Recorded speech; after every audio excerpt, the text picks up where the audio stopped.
Okey, hari ini kita akan belajar tajuk yang baru, bab 11, transformasi isometri, bab 11.1 transformasi dan 11.2 adalah translasi.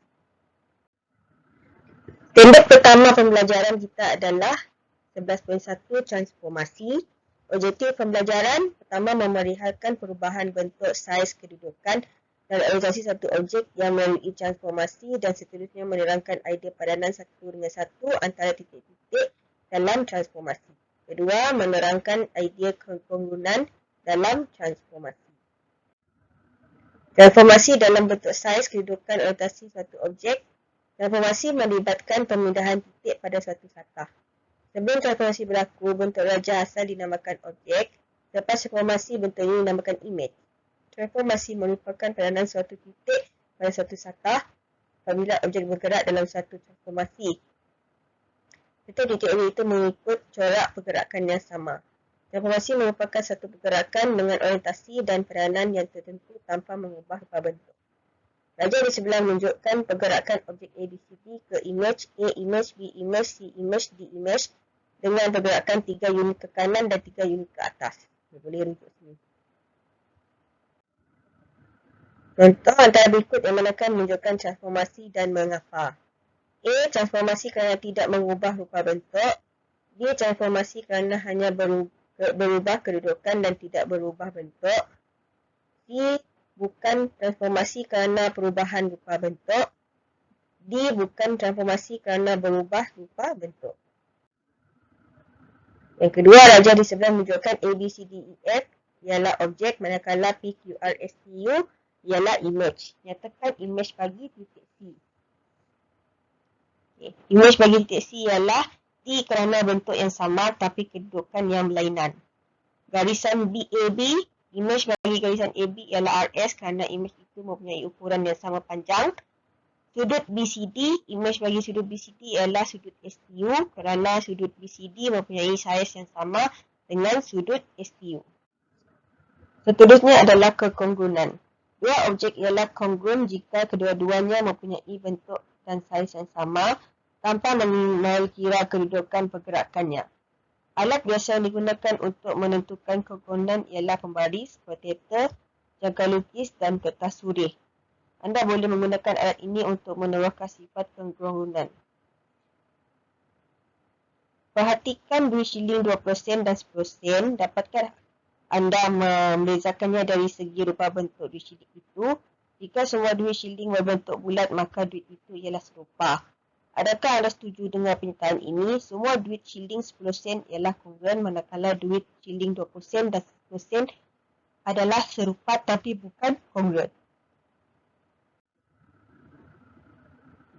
Contoh seterusnya, antara dua pasangan raja di bawah, yang manakah kongruan? Nyatakan sebabnya. A tidak kongruan kerana saiz tidak sama.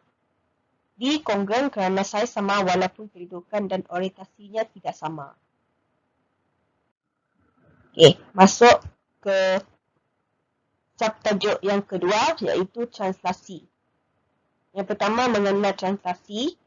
Kedua, memeliharkan translasi menggunakan pelbagai perwakilan termasuk dalam bentuk vektor translasi. Ketiga, menentukan image dan objek bagi suatu translasi. Empat, menyelesaikan masalah yang melibatkan translasi. Okay, apa itu maksud translasi? Translasi merupakan pemindahan semua titik pada suatu satah mengikut arah yang sama dan melalui jarak yang sama. Di bawah suatu translasi, objek dan image mempunyai bentuk, saiz dan orientasi yang sama. Contoh, kenal pasti raja yang menunjukkan translasi, berikan justifikasi. A. Translasi kerana bentuk, saiz dan orientasinya sama. B. Bukan translasi kerana orientasinya tidak sama. Okay, kita masuk perwakilan translasi dalam bentuk vektor translasi.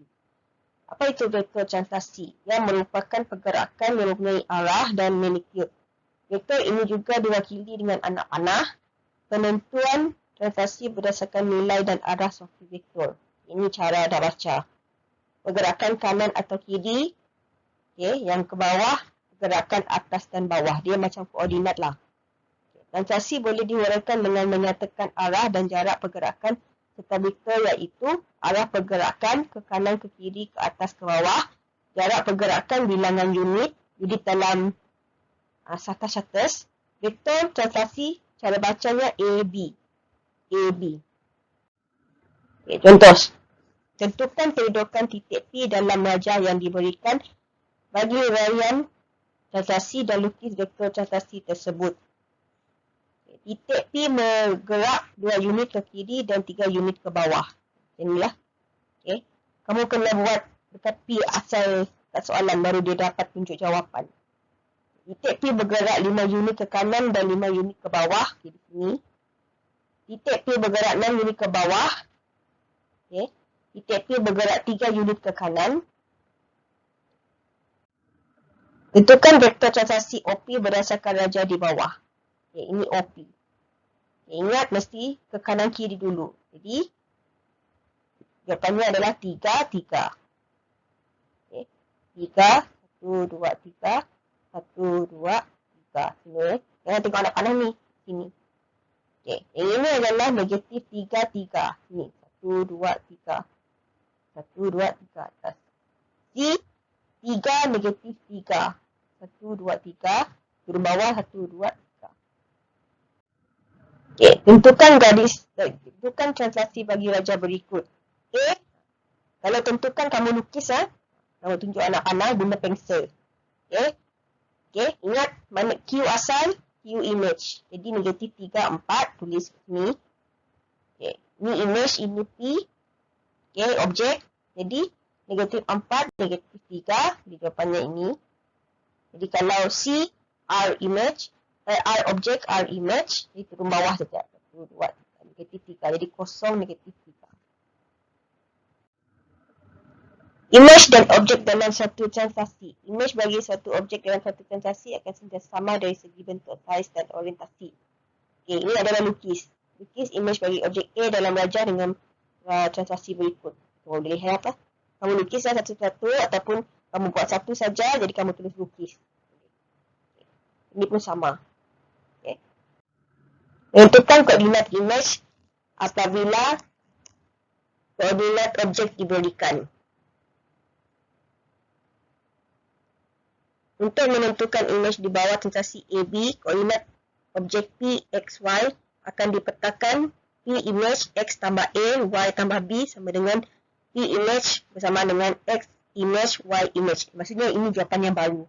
Okey, jawapan bacaan koordinat yang baru. Contoh macam ni lah. Okay. Ini adalah titik asal X, Y. So, positif A adalah tambah berapa ini sebab kanan positif. 1, 2, 3, 4. Ini 4. Jadi, naik atas 3 jadi 3. Okay, jadi X ini tambah dengan 4. Y ini tambah dengan 3. Macam tu. Okay. Contoh 9, tentukan koordinat bagi image titik Q 3, 1 di bawah translasi negatif 5, 2. Okay, cara dia, kalau di segi lukisan, okay, kita boleh lukislah. Kamu buat koordinat, okay, titik 3, 1. Di sini 3, 1. Jadi kamu geraklah negatif 5 dan 2. Jadi jawapan dekat sini. Jadi jawapan kita adalah negatif 2, 3. Okay. Maksudnya kalau kita mengira, ikut macam tadi, okay, Q image tadi, akan menghasilkan ini objek 3 tambah negatif 5 yang ini atas tambah 1 tambah 2 yang bawah. Okay. Jadi akan jadi negatif 2 tambah 3. Ataupun kita boleh buat macam ini, vektor 3, 1 tambah negatif 5, 2 sama dengan negatif 2, 3. Okay. Jadi image titik Q yang baru, titik Q untuk objek adalah 3, 1 dan image-nya negatif 2, 3. Menentukan koordinat objek apabila koordinat image diberikan. Untuk menentukan objek di bawah translasi AB, koordinat objek R, R image, X image, Y image akan dipetakan. Okay. Jadi untuk cari objek, kita mesti tolak. X image tolak A, Y image tolak B. Dia akan jadi jawapan R objek X, Y. Okay. Jadi di sini kita akan lihat, kalau di sini dia beri titik image, jadi kita akan ke kiri iaitu negatif A, ke bawah adalah negatif B. So, dia akan tolak. Okay, contoh, kalau di segi pengiraan lah, tentukan koordinat bagi titik A jika image-nya ialah A di bawah transaksi 3, negatif 2 dan seperti berikut. Ini image ya, bukan objek. Okay, negatif 6, 1. Okay, negatif 6 tolak 3, sini. 1 tolak negatif 2. So, dapat jawapan negatif 9, 3. Okay, kalau 9, sifar 9 tolak 3, sifar tolak negatif 2. So, dia akan jadi 6, 2. Okay, kita pun boleh ikut kaedah ini. Okay, mana-mana yang mudah lah. Okay, 11. Diberi P image 36 ialah image bagi P29. Tentukan translasi tersebut.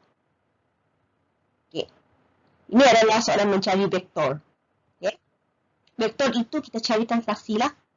Okay.